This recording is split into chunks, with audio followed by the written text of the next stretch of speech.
মতো অবস্থান করছে, মুসলমানের দেখার মতো কেউ নাই। চতুর্মুখী ষড়যন্ত্র মুসলমানদের উপরে চলছে। মুসলমানরা যাতে ঐক্যবদ্ধ না হতে পারে, ঐক্যের ফাটল ধরাবার জন্য ইহুদি খ্রিস্টানরা চতুর্মুখী ষড়যন্ত্র করছে। আজ মনে হচ্ছে মুসলমানরা বড় অসহায়, কিন্তু আসলে মুসলমানরা অসহায় নয়। মুসলমানের কাছে যে বড় অস্ত্র আছে, অস্ত্র পৃথিবীর সমস্ত পরাশক্তির অস্ত্রকে হার মানিয়ে দেয়। এমন অস্ত্র আল্লাহ পাক দিয়েছেন, সে অস্ত্রের নাম হলো ঈমান নামক অস্ত্র। ঠিক কিনা আমার ভাইয়েরা? বাংলাদেশের বর্তমান অবস্থা, 16 বছর ধরে বাংলাদেশে আমরা জবান খুলে কথা বলতে পারি নাই। যেখানে কথা বলতে গিয়েছি সেখানে আমাদেরকে বাধা দেওয়া হয়েছে। তখন বলা হয়েছে রাজনীতির কথা বাদ দিয়ে কোরআন দিয়ে হাদিস দিয়ে কথা বলো। এখন যদি নতুন করে আবার কেউ বলে কোরআন দিয়ে হাদিস দিয়ে কথা বলেন, রাজনীতির কথা বলা যাবে না, একটুখানি জানতে চাই আপনাদের কাছে, কোরআনের মধ্যে কোন রাজনীতির কথা আছে কি নাই? এত আসতে হয় কেন? কি ব্যাপার? আরো ধরে বলেন, আছে কি নাই? আমার ভাইরা, কোরআন কোন তাবিজের কিতাব নয়। আপনি ধুয়ে ধুয়ে পানি খাবেন। কোরআন কোন তাবিজের কিতাব নাই। আপনি মাদুলিতে ঢুকায় গলায় ঝোলায় ঝোলাবেন, অথবা হাতে ঝোলাবেন, মাজায় ঝোলাবেন, এই জন্যই কিতাব আসে নাই। কিতাব এসেছে তাহলে কি জন্য? কিতাবের কাছে প্রশ্ন করলে তা পেয়ে যাবেন। কিতাব এসেছে এই জন্য। আলিফ লাম রা, কিতাবুন আনসালনাহু ইলাইকা লিতুখরিজান নাসা মিনাজ যুলুমাতি ইলান নূর। আল্লাহু আকবার বল। সবাই জোরে বলুন আল্লাহু আকবার। শেষে তাবারুক আছে নাকি? তা তাবারুক থাকলে তো একটু জোর হওয়ার কথা ছিল। তাবারুকে যে রান্না হচ্ছে আওয়াজটা পাচ্ছেন না আপনি, ব্যাগের বাড়ির আওয়াজ না শুনলে তো এদিকে অবস্থা হয় ভালো হয়। আমার মুসলমান ভাইরা, আল্লাহ তাআলা বলেন আলিফ লাম রা, কিতাবুন আনসালনাহু ইলাইকা লিতুখরিজান নাসা মিনাজ যুলুমাতি ইলান নূর।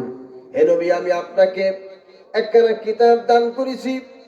একটু জবান খুলে বলুন, নবীর কাছে আল্লাহ পাক যে কিতাব দান করেছেন এই সেই কিতাব। একটু জবান খুলে বলা যাবে না কিতাবখানার নাম কি? যারা বলবেন না, আমি মনে করবো এগুলি কিতাবের বিপক্ষের লোক, তাও কথা বলে না। সবাই এক বাক্যে বলুন তো কিতাবখানার নাম কি? আরো ধরে। ইহুদি খ্রিস্টান যদি কেউ থেকে থাকেন, এই কিতাবের নাম বলা দরকার নাই, উযু নষ্ট হয়ে যেতে পারে। আমার ভাইরা, এক বাক্যে সবাই স্লোগান দিয়ে বলুন, এই কিতাবখানার নাম কি? আল্লাহু আকবার। আমার ভাইরা, আল্লাহ পাক বলেন, নবী আমি আপনাকে একখানা কিতাব দিয়েছি, লিতুখরিজান নাসা মিনাজ যুলুমাতি ইলান নূর। আপনার দায়িত্ব হচ্ছে অন্ধকার থেকে মানব জাতিকে আলো দিকে টেনে বের করে নিয়ে আসার জন্য এই কিতাব আমি আপনার প্রতি অবতীর্ণ করেছি। তাও সুবহানাল্লাহ পায় না? অন্ধকার মানে হলো, কান্না কাবেন এবার, অন্ধকার মানে হলো এই পৃথিবীতে মানব রচিত যত আইন কানুন আছে সেগুলিকে আল্লাহ পাক অন্ধকার বলেছেন। ধর্মনিরপেক্ষ মতবাদ, দারুনের মতবাদ, লেনিন কালমাসের মতবাদ, এক কথায় মানুষের জন্য যত আইন কানুন পদ্ধতি তৈরি করেছে এগুলিকে আল্লাহ পাক অন্ধকার বলেছেন। আমার ভাইরা, এবার বলুন, আপনার ফরিদপুর থেকে এই পাবনা জেলায় কোর্ট কাছারি আদালত ফৌজদারি সব কি আল্লাহর হুকুম দিয়ে পরিচালিত হয় না মানুষের তৈরি করা হুকুম দিয়ে পরিচালিত হয়? তা বোঝেন না নাকি? ব্রিটিশ যত আইন তৈরি করে দিয়েছে সেই আইন দিয়ে আমাদের আদালত ফৌজদারি কোর্ট কাছারি যা কিছু হয় সব তো ওই ব্রিটিশরা যে আইন তৈরি করেছিল সে আইন দিয়ে হয়।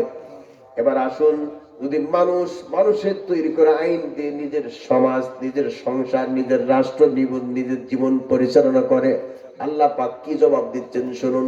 আল্লাহ পাক বলেন, ওয়াল্লাম ইয়াহকুম বিমা আনসালাল্লাহু ফাউলাইকা হুমুল কাফিরুন। আল্লাহ তাআলা বলেন, আমার বিধান দিয়ে যদি এই পৃথিবীতে বিচার কার্য ফয়সালা না করা হয়, ওরা যদি মাথায় টুপিও দেয়, গায়ে জুব্বা পরে, যদি হাতে তসবিও নেয়, মুখে যদি লম্বা দাড়িও রাখে, তাহাজ্জুদ নামাজ যদি পড়ে, মসজিদ বানায়, মাদ্রাসা বানায়, খানকা বানায়, আর কবরস্থানে গম্বুজগুলো উঁচু করে দেয়, আল্লাহ পাক বলছেন ওরা তো মুসলমান নয়, ওরা সব জাতে কাফির। কে বলছেন কথাটা? আসতে বলেন না, কথা কে বলছেন? আমি এরকম ধুলো ময়দানে কখনো ওয়াজ করি নাই রে ভাই। আমার জীবনে প্রথম মাহফিল মনে হচ্ছে এই যে ফরিদপুর উপজেলায়, আমার মনে হচ্ছে আজকে জীবনে প্রথম মাহফিল করতে আসছি।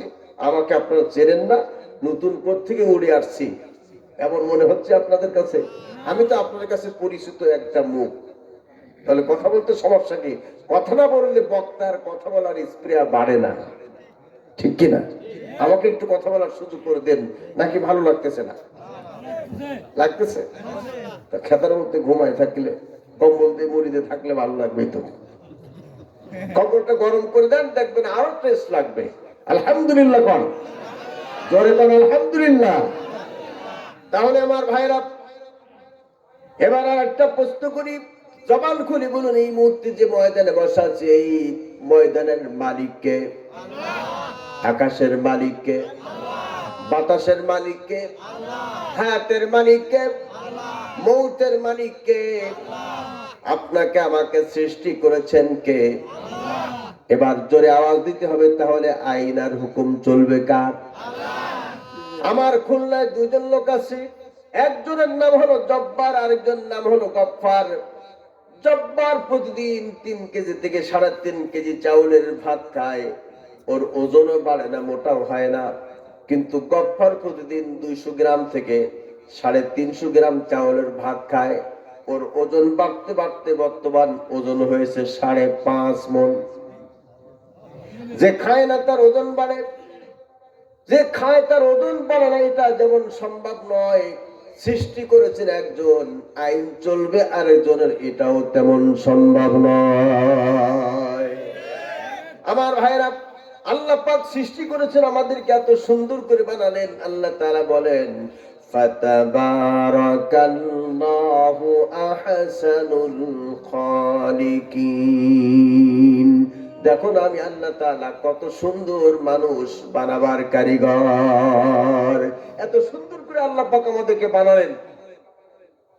আমরা নামাজ পড়ি আল্লাহর হুকুম মতো, জিকির করি আল্লাহর হুকুম মতো, মসজিদ বানাই আল্লাহর হুকুম মতো, হজ করি আল্লাহর হুকুম মতো, যাকাত দেই আল্লাহর হুকুম মতো। কিন্তু যখন আইন মানি, তখন মানুষের তৈরি করা আইন মানি, তাহলে আমরা পরিপূর্ণ ইসলামের মধ্যে প্রবেশ করতে পারলাম না, ঠিক কিনা?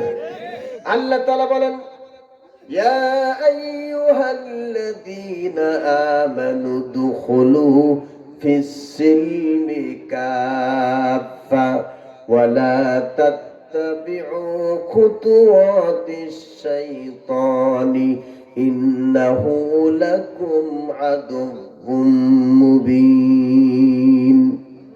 আমাকে না দেখে যারা বিশ্বাস করেছ, উদখুলু ফিস সিলমি কাফা, তোমরা পরিপূর্ণভাবে ইসলামের সীমারেখার মধ্যে প্রবেশ করো।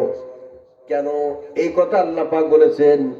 ওয়ালা তাত্তাবিউ খুতুওয়াতিশ শাইতানি ইন্নাহু লাকুম আদুউম মুবিন। তোমরা শয়তানের পদাঙ্ক অনুসরণ করো না, কারণ সে তোমাদের প্রকাশ্য শত্রু। গোপন শত্রু নয়, তোমাদের প্রকাশ্য শত্রু। কাজেই শয়তানের শত্রুর হাত থেকে বাঁচার জন্য আমরা আল্লাহর আসমান থেকে নাযিলকৃত কিতাব সম্মিলিত ভাবে আঁকড়ে ধরবো। কথা এই কথা বলে না কেন? আমার ভাইরা, দৃষ্টান্ত দিয়ে কথা বললে মানুষ আরো বেশি বোঝে। একটু জানতে চায় আমাদের আদি বাড়ি, আসল বাড়ি কোথায়? জান্নাতে। জান্নাতে ছিলাম, জান্নাত থেকে দুনিয়ায় কিছুদিন ভ্রমণ করতে আল্লাহ পাঠালেন, মুসাফির হালাতে ঘুরে আস। আবার আল্লাহ পাক আমাদেরকে জান্নাতে টেনে নেবেন, আবার জান্নাতে আমরা যাব। আল্লাহ পাক আমাদের জন্য জান্নাত বানিয়েছেন সুন্দর করে, সে জান্নাতে আমরা যাব। এ আশা আমাদের সবার আছে কি নাই? ফিরে যাব, ফিরি। জান্নাত আল্লাহ কাউকে ফিরে দিবেন না। জান্নাতে যাওয়ার জন্য আল্লাহ রাস্তা দিয়েছেন, একটা হলো আল্লাহ দেওয়া রাস্তা, আর হলো শয়তানের রাস্তা। আল্লাহ তাআলা বলেন, ওয়া আলাল্লাহি কাসদুস